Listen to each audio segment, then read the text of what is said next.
عائشہ عزت دار گھرانے کی بہو تھی۔ اس کا شوہر عمران ایک کاروباری شخصیت تھا جو صبح سویرے دفتر جاتا اور شام کو تھکا ہارا گھر لوٹتا۔ گھر میں عمران کی ماں یعنی عائشہ کی ساس بھی رہتی تھی جن کی طبیعت کچھ سخت مزاج تھی۔ عائشہ دن بھر گھر کے کام کاج سنبھالتی مگر کام کا بوجھ اتنا بڑھ گیا کہ اس نے سوچا کہ ایک گھریلو ملازمہ رکھ لینی چاہیے تاکہ گھر کے بوجھ کو کچھ کم کیا جا سکے۔ بہت اصرار کے بعد عمران اور اس کی ماں نے اجازت دے دی اور یوں ایک دن نازو نام کی ایک کم عمر لڑکی مگر حسین شکل و صورت والی لڑکی گھر میں ملازمہ کے طور پر آنے لگی۔ نازو کی آنکھوں میں ایک عجیب سی چمک تھی۔ وہ کام تیزی سے کرتی اور بظاہر معصوم دکھائی دیتی مگر عائشہ کے دل میں جیسے ایک عجیب سا وسوسہ گھر کرنے لگا۔ ہر بار جب عمران دفتر سے لوٹ کر آتا اور نازو پانی یا کھانا لاتی تو عائشہ کے دل میں ایک چبھن سی ہوتی۔ وہ سوچتی کہ یہ لڑکی ضرورت سے زیادہ مسکرا کیوں رہی ہے۔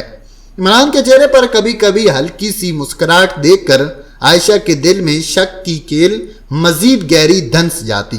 وہ اپنی سہیلیوں کو یہ بات بتاتی تو وہ کہتی شاید تمہیں وہم ہو، مگر دل کا وہم کبھی کبھی حقیقت سے زیادہ طاقتور لگنے لگتا ہے۔ عائشہ کی زندگی میں یہ وسوسے دن بدن بڑھتے گئے۔ وہ رات کو جاگتی رہتی اور سوچتی کہ اگر واقعی عمران اور نازو کے درمیان کچھ ہے تو کیا اس کا گھر برباد ہو جائے گا، اس کے بچے، اس کا مستقبل، سب کچھ اندھیروں میں ڈوب جائے گا۔ ایک دن جب عمران دفتر سے لوٹا اور نازو نے دروازہ کھولا تو عائشہ کے دل کو جیسے کسی نے نوچ لیا ہو۔ اس نے فوراً کچن میں جا کر خود کو کام میں مصروف ظاہر کیا مگر اندر ہی اندر وہ جل رہی تھی۔ اگلے دن اس نے فیصلہ کیا کہ وہ نازو پر نظر رکھے گی۔ اس نے دیکھا کہ نازو اکثر فون پر باتیں کرتی ہے اور جیسے ہی وہ قریب آتی ہے تو وہ فون بند کر دیتی ہے۔ اس نے یہ منظر کئی بار دیکھا جس کا شک اور گہرا ہو گیا۔ اب اس کے دماغ میں صرف ایک ہی بات گردش کر رہی تھی کہ یہ لڑکی میرے شوہر کو چھین لے گی۔ عائشہ نے ایک دن عمران سے بات کرنے کی کوشش کی، کہا کہ دیکھو یہ ملازمہ کچھ عجیب ہے، اس پر بھروسہ نہ کرو، مگر عمران نے ہنس کر کہا عائشہ یہ تمہارا وہم ہے، وہ تو بس ایک بچی ہے جو اپنی غربت کی وجہ سے کام کر رہی ہے، اس میں ایسی کوئی بات نہیں۔ مگر عائشہ کو عمران کی یہ بے پرواہی اور زیادہ تکلیف دے گئی۔ اس نے سوچا کہ یا تو عمران اندھا ہے یا پھر جان بوجھ کر حقیقت چھپا رہا ہے۔ اسی کشمکش میں وہ مزید الجھ گئی۔ وقت گزرتا گیا اور عائشہ کے دل کا اضطراب بڑھتا گیا۔ ایک دن اس نے نازو کو عمران کے کمرے کے قریب کھڑے دیکھا جیسے وہ اندر جانے کی ہمت کر رہی ہو۔ عائشہ کا خون کھول اٹھا۔ وہ دوڑتی ہوئی گئی اور نازو کو بازو سے پکڑ لیا۔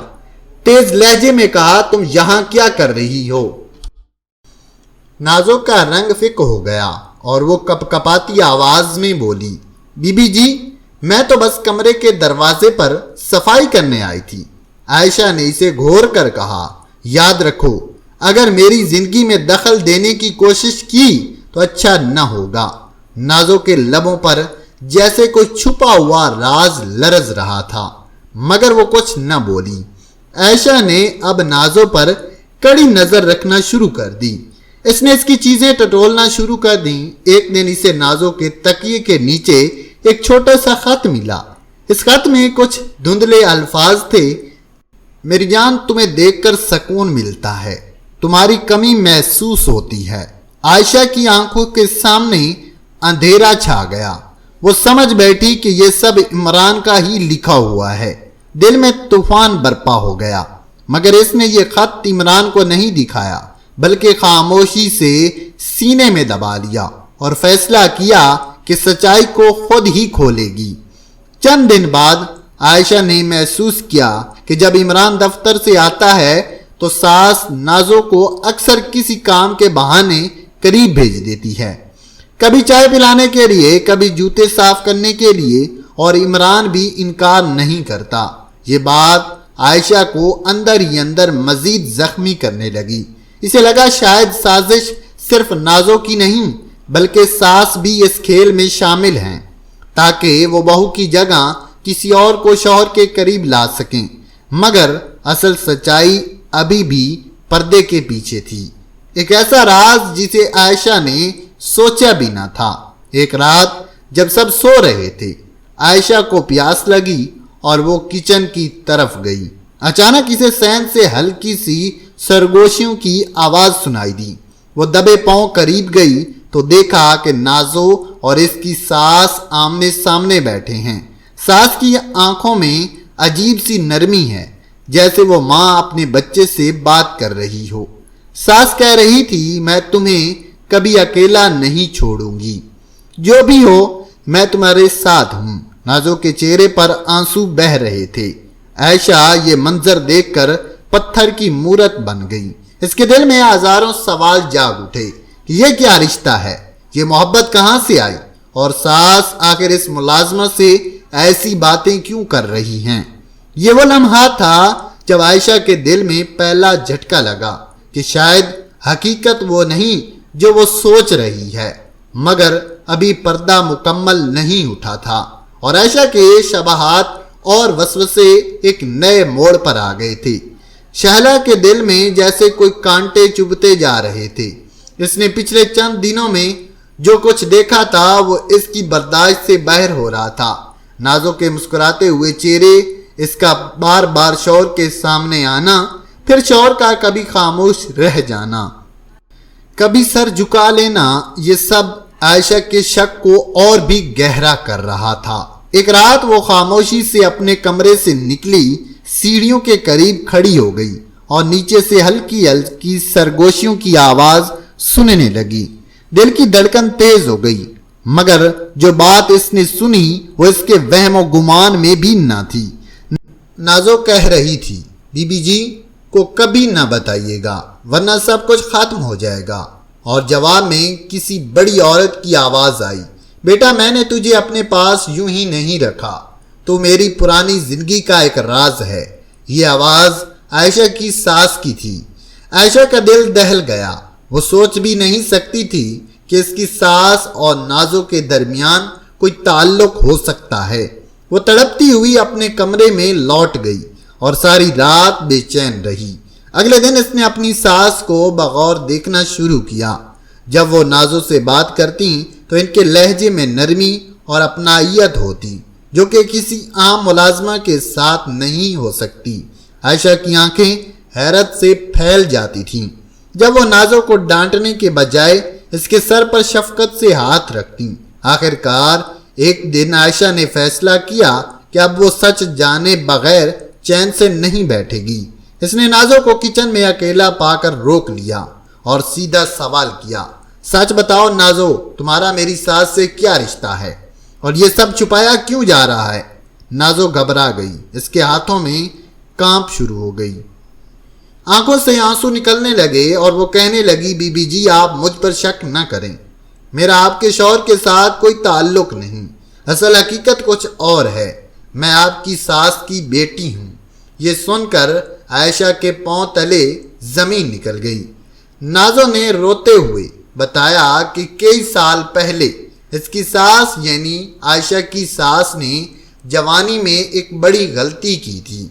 ان کے خاندان کے دباؤ اور عزت کے ڈر کی وجہ سے انہوں نے اپنی پہلی اولاد کو دنیا کے خوف سے چھپا کر ایک پرانے رشتہ دار کے حوالے کر دیا تھا۔ وہ بچی نازو ہی تھی، مگر وقت کے ساتھ حالات بدلتے گئے اور نازو غریب بستی میں بڑی ہوئی۔ جب حالات خراب ہوئے تو وہ عائشہ کے گھر ملازمہ بن کر آئی، لیکن اس کی ماں نے یعنی عائشہ کی ساس نے اسے پہچان لیا۔ وہ دن رات ضمیر کی ملامت سہتی رہی، مگر بہو اور بیٹے کے سامنے یہ راز کبھی نہ کھول سکی۔ عائشہ کے دل کانپ رہا تھا۔ اس نے فوراً اپنی ساس کا سامنا کیا۔ ساس پہلے تو ٹالتی رہیں، مگر آخر کار ٹوٹ پھوٹ گئیں۔ ان کی آنکھوں سے آنسو بہنے لگے۔ انہوں نے اعتراف کیا، ہاں بیٹا یہ سچ ہے، یہ نازو میری وہی بیٹی ہے جسے میں نے برسوں پہلے حالات کے ہاتھوں کھو دیا تھا۔ میں ڈرتی رہی کہ اگر یہ راز کھل گیا تو میرا بیٹا اور تم سب مجھے کبھی معاف نہیں کرو گے۔ عائشہ کے آنسو نکل آئے، مگر اس نے اپنی ساس کا ہاتھ تھام کر کہا، اماں جی انسان سے غلطیاں ہو جاتی ہیں، مگر یہ اللہ کا شکر ہے کہ آج وہی بیٹی دوبارہ آپ کے پاس ہے۔ گھر میں جیسے ایک زلزلہ آ گیا تھا۔ عائشہ کے شوہر کو بھی سب سچ بتایا گیا۔ وہ پہلے حیران ہوئے، پھر اپنی ماں کے آنسو دیکھ کر پگھل گئے۔ نازو کو گلے لگا لیا اور کہا، اب تم اس گھر کی ملازمہ نہیں، میری بہن ہو۔ یہ سن کر نازو کی ہچکی بند ہو گئی۔ سالوں کی جدائی اور احساس کمتری ختم ہو گئی۔ عائشہ کے دل سے شک دور ہو گیا اور اس نے نازو کو اپنی چھوٹی بہن کی طرح اپنایا۔ یوں ایک گھر جو شک اور بدگمانی کے بوجھ تلے ٹوٹنے کے قریب تھا، وہ راز کھلنے کے بعد اور زیادہ جڑ گیا۔ عائشہ کی ساس نے اپنی کھوئی ہوئی بیٹی کو پا لیا۔ نازو کو اپنی شناخت مل گئی اور عائشہ کو سکون کہ اس کا شوہر پاک دامن ہے۔ آخرکار کہانی ایک ایسے مقام پر پہنچی جہاں ہر آنکھ اشکبار تھی، مگر دل ہلکا اور مطمئن تھا۔ اگر آپ کو ہماری ویڈیو اچھی لگی ہے تو اس ویڈیو کو لائک کر دیں، ہمارے چینل کو سبسکرائب کر دیں اور بیل آئیکن پر کلک کر دیں۔ آپ سب کا بہت بہت شکریہ۔